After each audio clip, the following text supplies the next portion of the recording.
Is this guy is this guy singing too loud, or is he No, alright? it's Okay, great, great. great. Yeah, I'm enjoying him. It varies. So yeah, there are times where I'm like, oh. It's perfectly fine. I started busking when I was like 13, just going on 14, and it was on the advice. I'd never actually thought about it. I used to see buskers all the time, but I never thought about doing it myself, and it was on the advice of my headmaster. Look at that eagle in the tree, lads. Oh, wow. Yeah. Sorry, I'll go back to it, but that's just kind of amazing, isn't it? That's it right there. That's kind of beautiful. Think he's going to make a jump for him? Anyway, sorry. No, it's So I went busking at about sort of 13, 14 on the advice of my teacher. And then he was the one who said, you know, I'm going to give you some advice that might not necessarily be smart for us as a school, but you should go play music. Music's clearly what you love. So he gave me a challenge. He said, go play music on the streets. Go to the lowest rung on the ladder of entertainment and start playing your music. And if in a year it hasn't worked out for you or you're not enjoying it, come back to school. I was very excited at his challenge because I just hated school. Nothing interested me about school. I wasn't taking anything in. I wasn't really getting anywhere. It was just torture every day, just to sit there all day. So I started busking then, and really I didn't go to the part of town where I was from. The part of town where I'm from is my mother used to sell fruit on the street where we grew up. My mother would sell fruit and vegetables, and I went busking on the other side of the city, which was kind of the slightly posher part of Dublin, which was the south side, Grafton Street. And it was very interesting for me because I met a whole new bunch of people and poets and writers, and I found myself falling in with the kind of people who liked the same kind of music I liked, and because I was into Dylan, I was into Leonard Cohen, and nobody in my neighbourhood really liked that music. And I don't really know how I was exposed to it and got it, but somehow when that seed was dropped on my mind, it was fertile ground, and so I got very excited about those writers. And so suddenly I found myself hanging out with people who appreciate the same stuff. And I found myself very quickly developing a whole new circle of acquaintances, which later became friends. Did you end up collaborating with any of those other artists that you met? Very much, and then ended up playing music on the street with guys that I'd met who were kind of my age, but they were still in school, obviously. And then I became this, it was almost like I had the privilege of not being in school anymore, and so I was kind of a gypsy to them who went busking on the street every day, because I used to do it every day, because for me it was my education. I was very excited, I was really into it. And I was really into the idea of learning certain Dylan songs that were out of my range. And I'd come in every day and I'd try to sing them, and I'd get them. And I'd manage to sing the version of Just Like a Woman from Down in the Flood, where Dylan throws his voice like right across the whole stadium. And I was trying to do that on the street. And I remember realizing when my voice hits the wall across the street and I hear it back, something really magical happens. There's a kind of an echo, because playing music on the street can be quite difficult in that it's not lit. There's no effects. Whereas if you can build your voice muscle up enough to throw your voice and create an echo, then I sort of figured that was progress.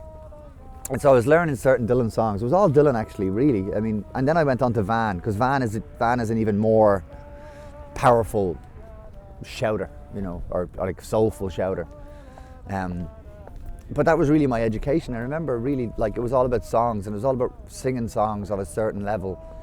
And then I realized what songs kind of worked and which songs kind of just sort of fell on fallow soil. And then I start writing songs with this idea in mind that, well, it has to have this kind of feeling, and I have to be able to throw my voice at one point here or there. And I began to sort of very kind of subtly learn not only about songwriting, but about song building, about how a song should be, constructed in order to work in front of the public. Because the great thing about busking is it's the great leveler. It's like no one's there to hear you.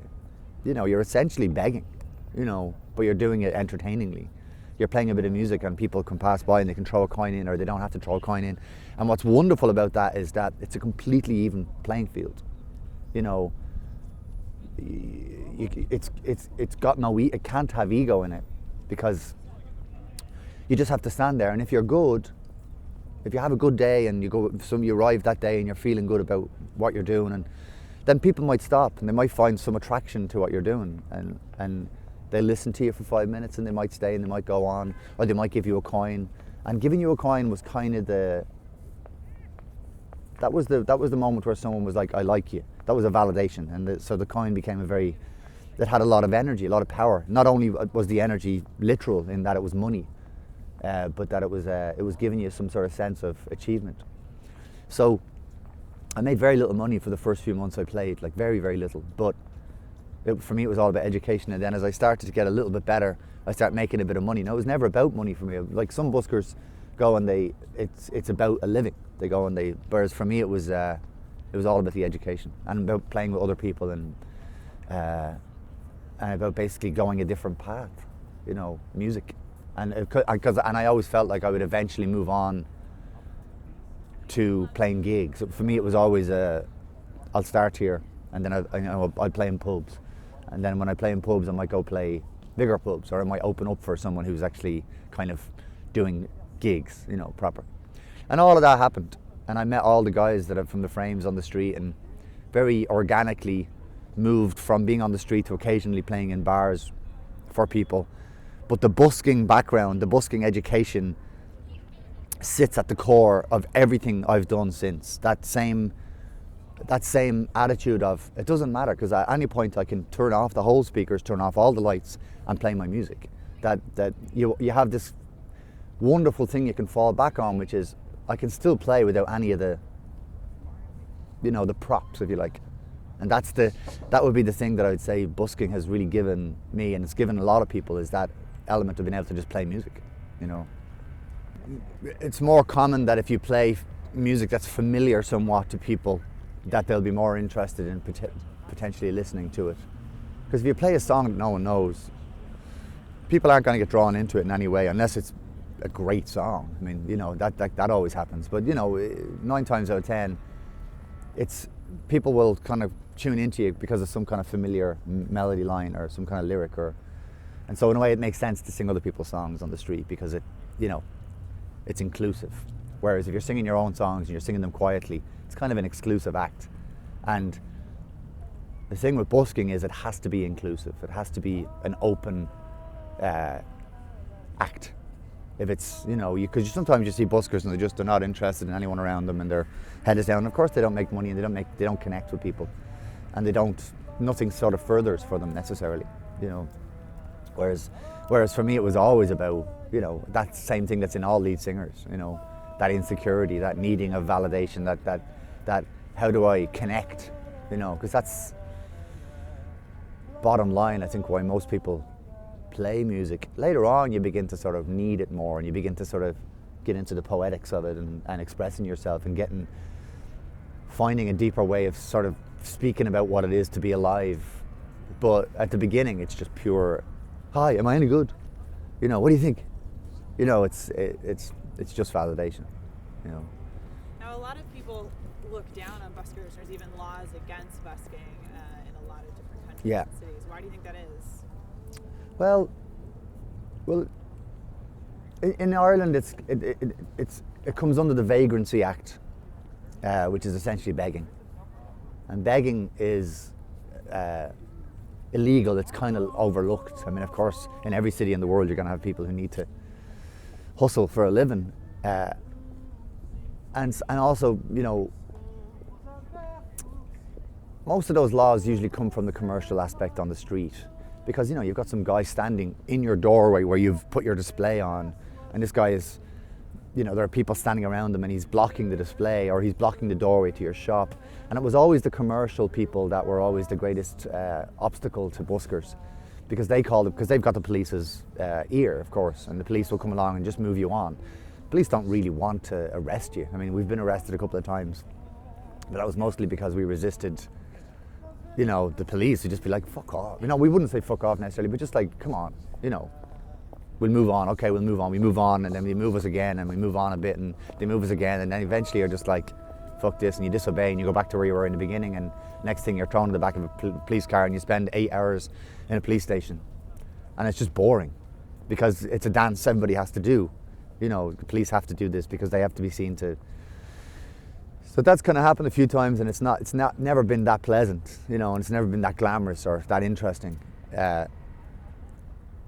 Thankfully, we've never really gone to court for it. It's always something they just let you out after a few hours. But usually the commercial aspect of the street will stop it. I mean, we went busking on Christmas Eve and we got moved on several times because you know, if you're doing it well, a small crowd gathers.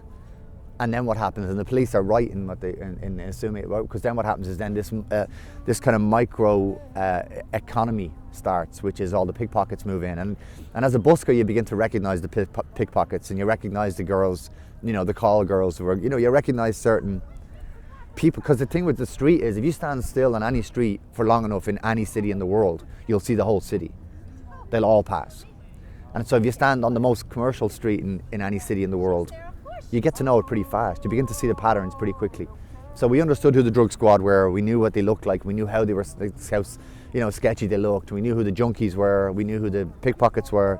We knew who the shoplifters were, the ones who were, you know, would go into the shop and we'd see them scoping the place out and come out. And so you actually become kind of a valuable part of the street. And also, you know, people would leave their children with you.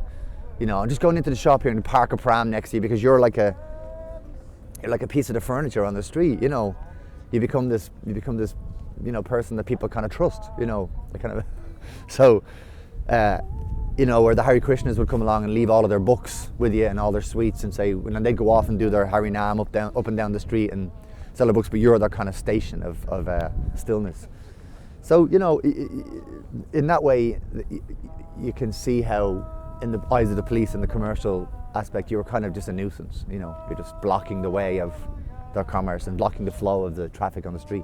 Because when you build a crowd up, then the street, it means that people can't really move. And when people can't really move, everybody gets unhappy, you know. So you do have to take that on board. Is this guy singing too loud, or is he all right? Okay, great, great. Yeah, I'm enjoying him. It varies. There are times where I'm like, oh. It's perfectly fine. Yeah. Oh yeah, I mean it's very different because it's you know it's kind of an instant crowd, you know, where you don't have to earn it. You know, it's a different. Well, I mean you've earned it through 20 years of playing music, so it's in a way you have earned it. But that thing, that idea, sort of came to me a couple of years ago about. I kind of had this very strong sense of. There was a shelter I used to work for, Simon Community, when I was a kid. I used to go and do weekends there and just to help out, and it's just a shelter for men between sort of, at the time I think it was more like 30 and like, you know, 30 upwards. I think now it's kind of expanded a little bit. I don't know if it has actually, but it was basically a shelter for men, alcoholics, homeless, you know, and we used to do like, you know, like fasts and like sit out on the street and go busking for the shelter. And I just sort of figured a couple of years ago, wouldn't it be amazing if on Christmas Eve, because everyone's home for Christmas, all the musicians are home, everyone goes home, like your work is done, everyone takes the holiday. Wouldn't it be great if in every city in the world, the local band or musician, like Paul McCartney in Liverpool, Christmas Eve he just went out on the streets of Liverpool and he went busking. Or like, you know, here in New York, say it was, I don't know, like say it was Lou Reed or say the National, would just come down to Tompkins Square Park and play for a couple of hours. And those who knew them, those who didn't, but they went busking, and the money that they got, they would just give it to a local shelter. It isn't a big, it's a totally cheap idea, because it doesn't take any organisation, it just takes kind of showing up. And so with that in mind, I contacted a few people that I knew in Ireland who were friends and who were musicians, and, you know, and we would just go out busking on Christmas Eve, and it just sort of became this thing. This was only the third year we've done it, but it's sort of become this thing where people are beginning to do it in other cities. And it would be a lovely thing, I think, because Christmas is one of those times, it's, you know, I'm not a big fan of Christmas. I find it kind of sad. It's always a difficult time for me, I don't know why. I could probably go into that, but I don't know if it's that interesting. it seems that everything that's kind of false about all of our relationships and everything that's kind of false about commerce and capitalism seems to really be quite strong at Christmas, and it goes against what Christmas was supposed to be about, which was, you know, the birth of baby Jesus or whatever. You know, that it just seems like a time that if you're going to be charitable, it's that time. You know, so we've done it the past couple of years, and it's been wonderful, because what it shows you is that when you're playing music on the street, there is no, you know, there's no, what's the word? It's the great leveler. I mean, it's just like, you know, whether it's Damien singing his songs, or Paddy Casey or Bono singing U2 songs. What's wonderful about it is it kind of takes care of itself. It's a self-contained, self-secured scenario, because you're standing there, there's a crowd in front of you. You're not standing on a height above them, you're just standing there, and nobody can see. After like 2 or 3 people can't see what's going on anyway. They can just hear it. So in a way, it's even it's kind of a safe environment for anyone to show up and play in. Like even Bob Dylan could show up, and you know, you'd imagine there'd be a riot, but there actually isn't. People are very respectful, and because when people are actually faced with the reality of there's the guy from U2 standing on Grafton Street on Christmas Eve, it doesn't seem that weird. It feels kind of nice. Do you know what I mean? To see people broken down into this level of simplistic singing, that it isn't, you know, there isn't an angle. Nobody's working an angle on anybody. No one's, you know, all they're asking is that you give a couple of quid to help, you know, to help create a manger for those people who, you know, who need it. You know, so it's a very, very simple idea. And fair play to the lads, and fair play to Bono for showing up each year, because he's, you know, in a way I kind of feel like we can't do it next year, because this year people came from all over the world. The word got out, and, you know, and he's such a gracious fella that he shows up and he's like, yeah, great, come on, let's go, you know, let's go busking. And yet at the same time, it's, you know, this year was crazy, you know, like 5,000 people were like blocking the street at one point, and so we ended up having to move it to the park, which then goes against the original idea, which is to do it in the street, you know. So we'll have to see next year, you know, but I like the idea. I like the idea as an ongoing concern. I think it's a really nice idea, and hopefully we can keep doing it. Well, I know it's getting cold, so I'll wrap it up. Just wanted to, like, you said you just wrapped an album last night. Is there anything coming up you want to share or tell us about? Or No, I mean, I made a record. I took a year off because the Swell season stopped touring last December, and which is about a year ago now, and I just needed to take a year off. I was so tired from traveling all the time, like from being from. It's a wonderful life. Don't get me wrong. It's the best life ever, and anyone who complains about the life I've got is a dick. You know, it's the best life ever. But there are times I think when you need to recharge the batteries. The soil goes fallow, you know, if you don't take a break. And I was beginning to feel a bit burnt out, you know. So I took a year off, and I came to New York, and I rented a place here, and I've been living here, and it's been amazing. And in January last, I went into a studio with a few friends, and we played a bit of music, and I guess I kind of didn't realize it, but I just started making a solo record, and it wasn't even a thought process I was going through. It just sort of started happening, and I was like, okay, go with it. Because the muse will always be the lead. You know, you can never summon it. You can never make an appointment with it. It either comes or it doesn't. And when it comes, you consider yourself damn lucky, you know. So the muse hit 1 month after taking my break, and I followed it, and here I am a year later, having finished that batch of songs, and very pleased with what it was, because the songs are all about sort of taking that time away from things and sort of reflecting, you know. And so I'm very pleased with what came. So it'll come out sometime this year, and I'll tour with my guitar. And I've been doing a lot of touring with just my guitar, which has been amazing to get back to doing what I started doing. And again, kind of going back to your chops, you know. And again, all of that experience as a street musician kicks straight back in, which is here we are in a room where you guys have paid money to hear this dude sing his songs about his life. And it's very easy to look at the scenario and go, this is actually not that different to the street. Everyone's kind of in chairs, and, you know, you've kind of been paid before you start. But essentially, it's exactly the same thing. What have you got? You know, have you got something that's going to inspire? Have you got something that's going to actually, that's going to resonate with anyone? And you know, if what is the job of the artist? You know, the job of the artist is to invent the world in a way. It's to create a world, a kind of a narrative for the greater, bigger picture.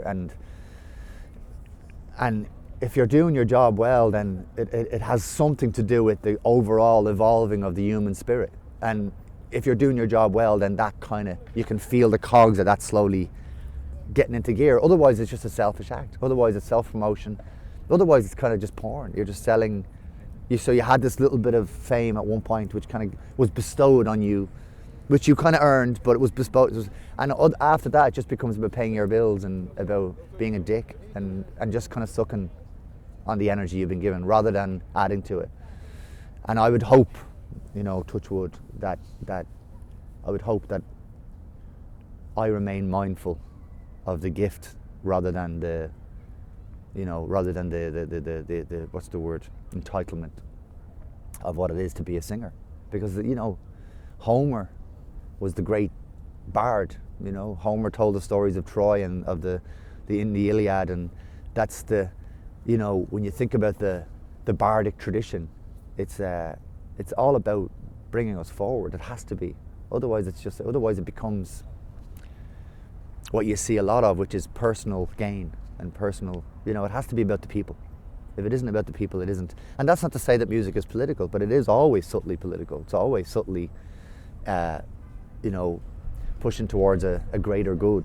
Otherwise, it's just entertainment. And unfortunately, we're living in a time where entertainment has become more and more like grossly, what's the word, overstated. And